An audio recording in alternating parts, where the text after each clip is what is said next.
छात्रों, आज का टॉपिक है उत्सर्जन एक्सक्रीशन।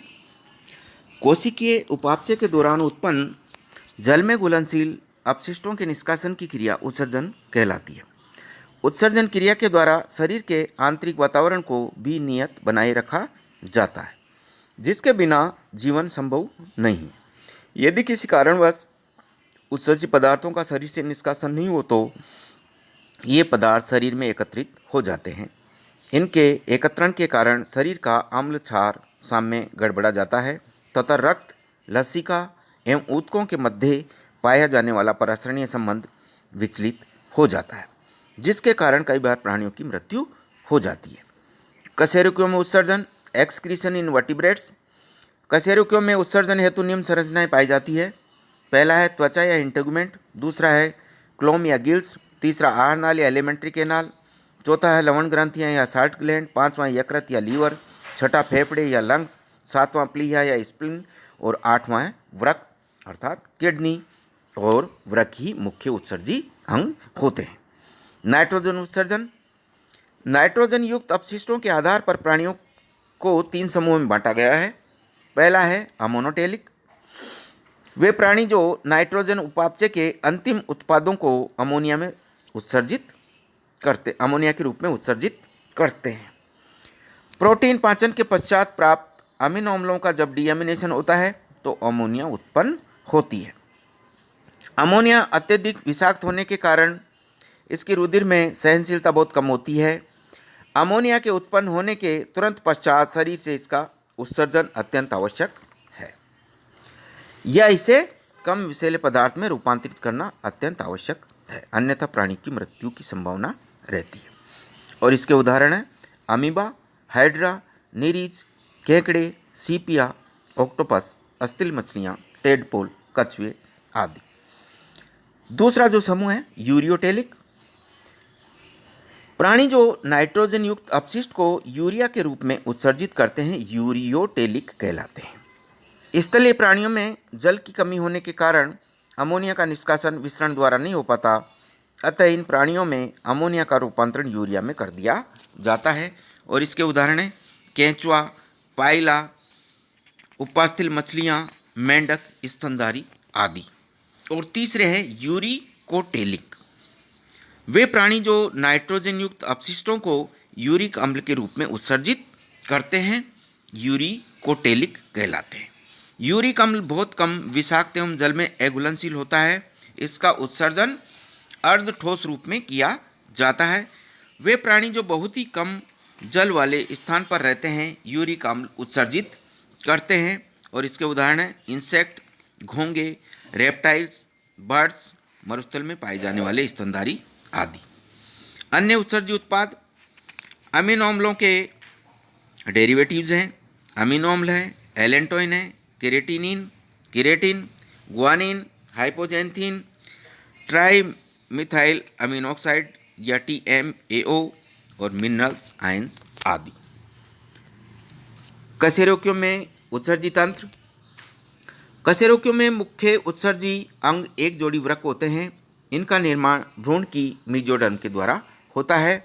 अपनी स्थिति एवं उद्विकास के आधार पर ये तीन प्रकार के होते हैं: प्रोनेफ्रोस, मीजोनेफ्रोस और मेटानेफ्रोस। मनुष्य में वृक्क मेटानेफ्रोस प्रकार के होते हैं। वृक्क उदर गुहा में कशेरुक दंड के दोनों ओर उपस्थित होते हैं।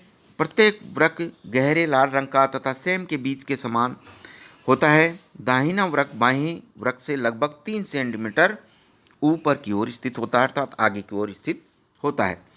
प्रत्येक वृक्क 3 आवरणों से घिरा रहता है। पहला है रीनल फेसिया। यह सघन अनियमित संयोजी ऊतक आवरण है जो वृक्क को उदर भित्ति से लटकाए रखता है। दूसरा एडिपोज कैप्सूल। यह वसीय ऊतक का आवरण है। यह वृक्क की ट्रोमा से सुरक्षा करता है तथा वृक्क को उदर गुहा में सही स्थिति में बनाए रखता है। और तीसरा है रीनल कैप्सूल। यह भीतरी पारदर्शी तंतुमय झिल्ली है जो मूत्र नलिका के बाहरी आवरण के साथ सतत रहती है। Histology of kidney. समीपतावर्ती काट अर्थात सेजिटल सेक्शन में इसमें बाहरी भाग कॉर्टेक्स एवं भीतरी भाग मेडुला दिखाई देता है, जैसा कि आपको चित्र में दिखाई दे रहा है। कॉर्टेक्स तथा मेडुला में अनेक उभार निकले रहते हैं जो एक दूसरे में धसे रहते हैं। कॉर्टेक्स के उभारों को बर्टीनी के स्तंभ अर्थात रीनल कॉलम ऑफ बर्टीनी कहते हैं तथा मेडुला के उभारों को पिरामिड्स कहते हैं। मनुष्य में पिरामिड्स की संख्या 6 से 20 तक होती है। रीनल कॉर्टेक्स एवं पिरामिड्स के द्वारा वृक्क का क्रियात्मक भाग निर्मित होता है जिसे पेरेन्काइमा कहते हैं। इस पेरेन्काइमा में लगभग 1 मिलियन नेफ्रॉन अर्थात वृक्क नलिकाएं पाई जाती है जो वृक्क की संरचनात्मक एवं क्रियात्मक इकाइयां होती है। नेफ्रॉन की संख्या जन्म के समय से ही निश्चित होती है। नेफ्रॉन द्वारा उत्पन्न मूत्र पेपिलरी डक्ट में निर्मुक्त होता है। ये पेपिलरी वाहिनियाँ लघु एवं वृहद कैलिसेस में खुलती है। एक वृक्क में 8 से 18 लघु कैलिसेस तथा 2 से 3 वृहद कैलिसेस पाए जाते हैं। पेपिलरी वाहिनी से मूत्र लघु कैलिसेस में आता है और लघु कैलिसेस से वृहद कैलिसेस में तथा वृहद कैलिसेस से रीनल पेल्विस में तथा रीनल पेल्विस से मूत्र नलिका अर्थात यूरेटर में तथा मूत्र नलिका से मूत्राशय में आता है जहां से उसे शरीर से बाहर निकाल देते हैं। उसके बाद में है टॉपिक इसमें वृक्क नलिका या नेफ्रॉन या यूरिनिफेरस ट्यूबुल। स्तनधारियों में वृक्क मेटानेफ्रोस प्रकार के होते हैं। प्रत्येक वृक्क में लाखों की संख्या में संरचनात्मक क्रियात्मक इकाइयां पाई जाती है जिन्हें नेफ्रॉन कहते हैं। प्रत्येक नेफ्रॉन की लंबाई 35 से 50 mm होती है। प्रत्येक नेफ्रॉन 5 भागों से मिलकर बनता है। पहला भाग है मेलपिगियन बॉडी, मेलपिगियन काई जिसको कहते हैं। दूसरा है समीपस्थ कुंडलित नलिका अर्थात प्रोक्सिमल कॉन्वोल्यूटेड ट्यूबुल। तीसरा है हेनलेज लूप। फोर्थ है दूरस्थ कुंडलित नलिका अर्थात डिस्टल कॉन्वोल्यूटेड ट्यूबुल। और पांचवा है संग्रह नलिका अर्थात कलेक्टिंग ट्यूबुल। पहला बिंदु लेते हैं मेलपिगियन काई। यह नेफ्रॉन का प्रथम भाग है। इसका व्यास 0.2 mm होता है। प्रत्येक कोष में 2 प्रमुख रचनाएं पाई जाती है। पहली बोमेन कैप्सूल या बोमेन संपुट, यह प्यालेनुमा रचना है। यह दोहरी भित्ति वाला उपकलीय अर्थात एपिथीलियल कप होता है जो ग्लोमेरुलस को घेरता है। और दूसरा है ग्लोमेरुलस। वृक्क धमनी वृक्क के अंदर प्रवेश करके अनेक छोटी छोटी शाखाओं में विभाजित हो जाती है जिन्हें अभिवाही धमनिकाएं एफेरेंट आर्टियोल कहते हैं। प्रत्येक अभिवाही धमनिका बोमेन संपुट में पुनः शाखित हो जाती है तथा अपवाही धमनिका अर्थात इफेरेंट आर्टियोल का निर्माण करती है। अभिवाही व अपवाही धमनिकाओं द्वारा निर्मित केशिकाओं का जटिल गुच्छा ग्लोमेरुलस कहलाता है। ग्लोमेरुलस तथा बोमेन संपुट के मध्य का अवकाश बोमेन अवकाश या बोमेन गैप कहलाता है। संपुट का भीतरी स्तर एक फिल्टर के समान कार्य करता है। जब रक्त ग्लोमेरुलस केशिकाओं से गुजरता है तो जल एवं अधिकांश विलेय अर्थात सोल्यूट रक्त प्लाज्मा से छनकर कैप्सूल अवकाश में आ जाते हैं। बड़े आकार के प्लाज्मा प्रोटीन एवं विभिन्न घटक सामान्यतः नहीं छन पाते।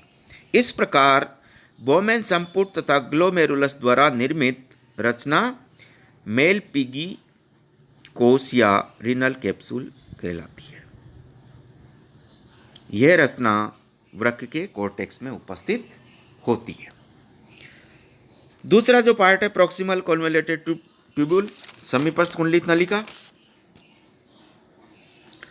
बोमेन संपुट एक पतली कुंडलित नलिका में परिवर्तित हो जाता है जिसे समीपस्थ कुंडलित नलिका कहते हैं। यह भी कॉर्टेक्स भाग में उपस्थित होती है। इसकी भित्ति घनाकार उपकला अर्थात क्यूबोइडल एपिथेलियम की बनी होती है। इन कोशिकाओं में माइक्रोविलाई पाए जाते हैं, जिनके कारण इस नलिका की अवशोषण सतह बढ़ जाती है तथा ग्लोमेरुलर फिल्ट्रेट अर्थात ग्लोमेरुलर से छनकर नीचे आने वाला तरल ग्लोमेरुलर फिल्ट्रेट्स में उपस्थित जल, लवण, ग्लूकोज तथा अन्य पदार्थों का अवशोषण हो जाता है। यह नलिका लगभग 14 mm लंबी होती है। इसमें आप देखेंगे किस किस का अवशोषण होता है। तीसरा है लूप ऑफ हेनले या हेनले लूप। समीपस्थ कुंडलित नलिका यू आकार की नलिका में खुलती है, जिसे हेनले का लूप कहते हैं। यह लूप मेडुला में पाया जाता है।